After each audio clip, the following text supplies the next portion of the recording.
think the massacre, as you call it in Borno, is a very sad one, very disturbing, very disappointing, and very heart-touching. You see, it's not just the killing. You see, the brutality, the impunity.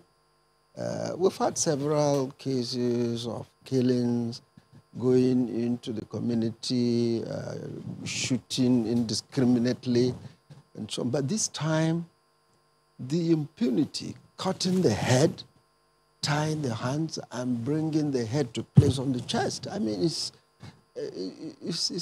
terrible. In fact, I couldn't bear watching the various corpses as they're being shown over the social media.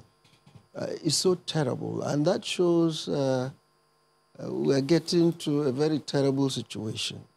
And the challenge of the insecurity is by the day mounting, and the nation has to address this issue of insecurity.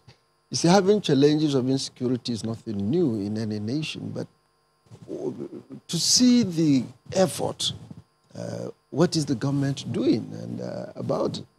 We know there are a lot of challenges within the security services. The number is there, the equipping is there, the training is there, the welfare is there. All of these things need to be addressed because they are key to the issue of security, the issue of intelligence. You know, 90% of security relies on information, intelligence gathering. That seems to be failing. There has been the allegation of no proper synergy between the various security agencies, and the story is there on the street. They are not cooperating.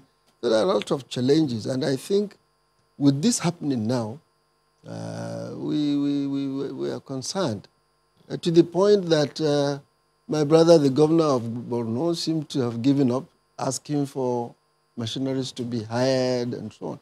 So I think do you think that's a good idea? I don't think so, because there's nothing wrong in getting some assistance from outside. There's nothing wrong from probably areas that you think you need to be supported.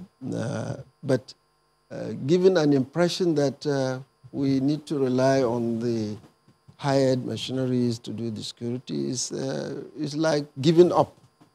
So I think the man, to be fair to him, we all see how concerned he has been. He seemed to be throwing their hands up. Well, since we're failing, why don't we bring in? I pity him and pity all of us. I think I can see what he said is a clear display of helplessness. No, but really it is terrible. The impunity is terrible. And that's why 2 days ago, when this issue was placed on the floor of the two chambers of the National Assembly, people were terribly enraged. And you see the resolutions being passed all over the place. And it is interesting you didn't mention some of those resolutions in the solutions you think should be put forward, like the sacking of the service chiefs. Yeah, you see, the issue of the sacking of the service chiefs, it has been on for almost 2-3 years now.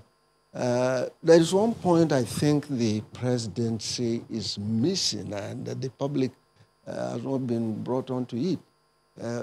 Before you get to the question of whether they are performing or not performing, there is a question of rule of law. The military is one of the several public services. It's governed by laws, by a scheme of service, as we call it. In the scheme of service, as it is in the public service all over, including the military, there are conditions on when to leave automatically.